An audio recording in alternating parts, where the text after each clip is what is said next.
Morning rolled over Honeychurch on a hush of pearl-green mist, soft enough to blur the humped Cotswold hills, yet bright enough to promise a day meant for strolling. Olive Thorne paused on the manor terrace and inhaled petrichor and clipped thyme. Even after 30 years in academic hothouses, the scent of real earth still surprised her with its quiet honesty. She touched the glass cloche that protected her newest triumph, a single bloom the colour of midsummer twilight, the azure monarch, the first stable blue rose the region had seen.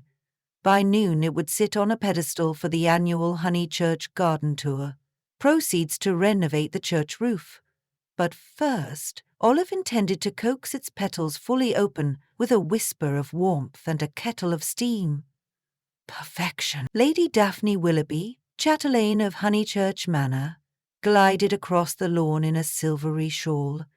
If roses were jewels, that would be a sapphire. Olive offered a modest shrug. Let us hope it stays in its crown. She had spotted Harold Finch's van outside the gate an hour earlier, and Harold's reputation for poaching cuttings was legendary among Cotswold gardeners. The tour unfolded in every shade of pleasant. Elderflower cordial at the vicarage, delphinium-lined paths behind the post office, and harmonizing blackbirds perched on dry stone walls. Groups of visitors wandered with programs fluttering like butterflies. Olive circulated, answering questions, bumping shoulders with Harold in the herbaceous border while he jotted furtive notes on a pad. Nothing to worry about, Reverend Hugh Pemberton said, ambling up with secateurs on his belt. Harold's bark is worse than his bite. He owns the sharpest teeth in Gloucestershire, Olive replied, half joking. At 11:30, Olive returned to the walled rose garden for a final check. The cloche remained secure, condensation purling on the glass. She set a small sign, "Please do not touch, thank you," and strolled to the potting shed for gloves and string. A faint argument drifted through the open window. Harold's nasal whine, and a younger rough edge she recognized as Ben Eldridge, Harold's assistant. The words blurred, but Olive caught promised and share of the patent. She moved on, not out of politeness so much as unwillingness to be drawn into Harold's latest squabble. Noon brought the official unveiling. Lady Daphne tapped a silver spoon against a teacup, and the crowd hushed. Olive lifted the glass. Gasps rustled like dry leaves, phones rose for photographs. Afterwards, Olive allowed herself a single, satisfied breath before Birmingham Mail journalist Violet Casey thrust a microphone under her chin. Dr. Thornsom say true blue roses are genetically impossible. What's the secret? Olive smiled. Patience and pollen, Ms. Casey. You won't be publishing the method. If I do, you'll read it in the Botanical Journal, not a Sunday supplement, Olive said, gently but firmly. Violet's grin sharpened as though she adored resistance. The bell tower chimed 1 o'clock, cue for picnics. Olive accepted a scone, found a shady bench, and scanned the crowds. Harold hovered near the rosarium, hands clasped behind his back, his straw hat pulled low. Ben trailed after him, eyes downcast. Violet scribbled in a notebook while Reverend Pemberton served lemonade. All looked ordinary. Yet Olive's neck prickled, the same instinct that once warned her an incubator thermostat was about to fail. She set down her plate and hurried to the rose garden. The pedestal gaped empty. Glass shards glittered at its feet like crushed ice. Olive's stomach turned cold. She dashed through the gate, following a drip of water left by the cloche. No rose. No footprints on the dry path. She tried the potting shed next, imagining Harold hiding inside to trim and reroot the bloom before anyone noticed. The door stood ajar. Harold Finch lay sprawled against bags of compost, a spade beside him. One side of his temple was slick burgundy, stark against his pale tweed jacket. Soil dusted his cuffs. Blue rose petals, 4, no more than that, clung wetly to his lapel. For a long, breathless second, Olive's world dissolved into the hum of flies and the copper tang of blood. Then muscle memory snapped in. Find a pulse, clear the airway, check the pupils. It was no use. Harold Finch, scourge of every village flower show from Painswick to Stow-on-the-Wold, was unmistakably dead. Olive backed out, almost colliding with Lady Daphne and two tourists. Her voice emerged, calm, professional. "We need the police, please." "And shut the gates. No one leaves." PC Martha Kent arrived 20 minutes later, bicycle tires crunching gravel. She listened, took notes, and fixed Olive with steady hazel eyes. "Your rose is missing and your rival's been murdered in your potting shed. That does make life awkward." "I'd prefer life awkward to life sentenced," Olive replied. She explained the argument she had overheard, added that anyone on the tour could have slipped away, though Harold was fixated on the rose. "He may have stolen it himself?" Kent nodded. "We'll search Harold's van." By dusk, the visitors had dispersed under watchful constables, and the manor grounds were taped like a parcel. No rose turned up in Harold's vehicle, only secateurs, routing powder, and a half-eaten pork pie. Harold's phone revealed a dozen texts to Ben Aldridge, the last reading, "Meet me shed." "Don't be late." Ben, however, was nowhere to be found. Lady Daphne gave Olive a bedroom in the east wing to keep her from returning to her cottage through fields now thrumming with search parties and dogs. Yet sleep refused to settle. Puzzles rustled in Olive's mind like wind through bamboo. At 2 a.m, she slipped downstairs and let herself into the dark potting shed. Moonlight silvered Harold's fallen spectacles, already gathered into an evidence bag, but visible through clear plastic. Olive crouched, studying the concrete floor. A smear of indigo dye traced a curve across the threshold. Not compost, not blood pigment.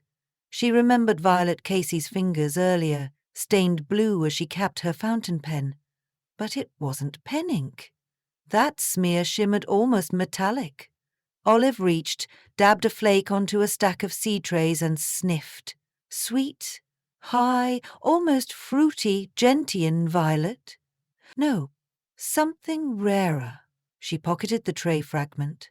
Back inside the manor, she spread old newspapers on the pantry table, crushed the flake, and added a drop of water from the kettle. The liquid bloomed pure ultramarine. A memory sparked. Pemberton's annual sermon on the Virgin Mary's robes, mentioning the culturing of lapis and orris root to produce true Marian blue dye for altar linens. The vicar made his own pigments as a hobby. Had the Reverend been in the shed? Why would he bring dye to a garden tour? To mask something, perhaps the natural blue of the rose, should it bruise. Olive was still mulling this when Violet Casey padded into the pantry barefoot. "Couldn't sleep?" the journalist whispered, peering at the mess. "Reporters have no business near a crime scene at 2 a.m. Neither do botanists." Violet poured herself milk. "Did you find it?" "What?" "The plant, naturally." Olive folded the newspaper. "What do you know, Miss Casey?" Violet's gaze slid sideways.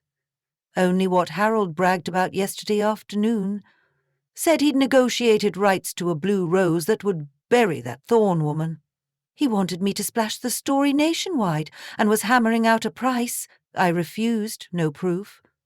"Did Harold mention a partner?" "Implied the papers were already signed." "Could be Ben. Could be a silent investor." "Could be you, for all I know." Violet managed half a wink. "But you don't strike me as suicidal." Olive filed the conversation away. Morning broke crisp and gold. Searchers quartered meadow and hedgerow without success. Ben Aldridge surfaced finally at the village shop, claiming he'd panicked and slept in his car. PC Kent hauled him to the station, but he wept so convincingly, Olive wondered if guilt could sob that hard. Olive visited Reverend Pemberton under the pretext of checking on his gouty lime tree. In the vicarage study she spotted cloths drying on a rack, sky blue and smelling faintly of alcohol. "Altar linens for Advent," he said, "though they're late. Poor State Joseph." Olive picked up a cloth. A smear along one hem shimmered like the pigment from the shed. "Could Harold have approached you about breeding rights?" "Harold approached everyone. I told him chemistry and horticulture don't mix. The Reverend pressed fingertips together. He did offer to pay off our roof if I'd lend him the old rectory greenhouse. I declined. Olive excused herself and circled the churchyard, thinking. The smear had matched, yes, but Pemberton lacked motive enough to kill unless. Harold threatened to expose something. Blackmail? Hardly. The Reverend's life was an open book of tea tapestries and timid sermons. Back at the manor, Olive staged her own inspection of Harold's possessions. P.C. Kent let her look while she photographed each item. Trowel, pamphlets, a silver pen engraved H.F. with filigree leaves. Olive unscrewed the top. Inside was a hollow reservoir stinking of acetone. She dabbed tissue, the liquid dried to a faint lilac. Not dye for writing, solvent for... What? She sniffed again. Methyl salicylate, wintergreen, used to remove adhesives from graft unions. Harold meant to detach the rose cyan from its root before regrafting onto his own stock. Vicious but typical. So where had he hidden the grafting tape? It wasn't in the van. Olive's phone buzzed. Lady Daphne summoning her to the conservatory. P.C. Kent waited there too, beside an evidence bag holding a battered thermos. The constable spoke first. Ground crew found this under a laurel on the footpath to the vicarage. She opened the lid. Inside, cradled in damp paper, was Olive's rose stem snapped, leaves bruised, yet alive. Recognize it? Olive's throat tightened. Yes. We also found this. Kent produced a spool of raffia dyed pale blue. Matched fibers on the rose's stem. Reverend Pemberton uses blue raffia to tie his delphinium stakes. Kent left to interview the Reverend again. Olive's instinct rebelled. The evidence felt too tidy, almost theatrical. She returned to the rose, plucked a tiny clod of soil clinging to a root nub, and held it to the light, gritty, with flecks of mica. River sand, not Cotswold limestone. The vicarage beds were pure calcareous clay, so whoever hid the rose had imported the soil from elsewhere. Ben Aldridge's family, Olive recalled, ran a landscaping business near the Severn, its banks rich in sand and mica. She hurried to the police station. Ben sat hunched behind glass, cheeks raw with tears. Olive asked P.C. Kent for 5 minutes. Kent agreed, leaving the door ajar. Ben, Olive said gently, they think Reverend Pemberton stole my rose and killed Harold, but the soil says otherwise. Tell me what happened. Ben shuddered. Harold made me drive him here at daybreak. He wanted one last look, maybe pinch a bud. Then he saw the security cameras Lady Daphne installed and lost his nerve. Said I'd do it during the tour while he distracted people. He promised me half the proceeds from the patent, then tore up the contract on the spot, laughed, said I was lucky to keep my job. So you followed him to the potting shed and fought? I didn't mean to. Tears welled anew. He tried to lock me out. I grabbed the spade to stop the door closing. It swung, hit his head, and he fell. I froze. I thought no one would believe me. So you took the rose and hid it. I had to make it look like someone else. I wrapped it in Pemberton's raffia he leaves, bundles beside the church wall, and hid everything under a laurel. I planned to move it again tonight, maybe to Violet's car, but the police cordon. Olive laid a hand on his sleeve. Panicking was human. Letting an innocent man swing is not. She stepped into the corridor. Constable Kent! Kent listened, face a rigid mask, then escorted Ben to make a full statement. By evening, the confession stood corroborated. Ben's prints on the spade, sand from his family's depot matching the clod. The Reverend was released. Violet Casey reported every twist, promising Olive advance copyrights to fact-check the science. With the case closed, Olive carried the battered rose to her cottage laboratory. She trimmed the stem, applied honey to the wound, and tucked it into perlite under grow lights. Weeks later, tender leaves unfurled and a bud formed, the color of early dusk. Ben pled guilty to manslaughter. Before sentencing, he wrote Olive a letter. "I'm sorry I hurt your work. If the rose lives, please name the next cultivar Second Chance." Olive filed the note beside plant breeding records, unsure if forgiveness grew like roses or weeds given ample time. One spring dawn, the rehabilitated azure monarch opened fully in its new greenhouse. Dew luminous on blue velvet petals, Olive stood alone, watched the lights seep in, and thought of Harold's greed, Ben's fear, and the fragile line between them, held, for one shimmering moment, by the improbable resilience of a flower that dared to be blue.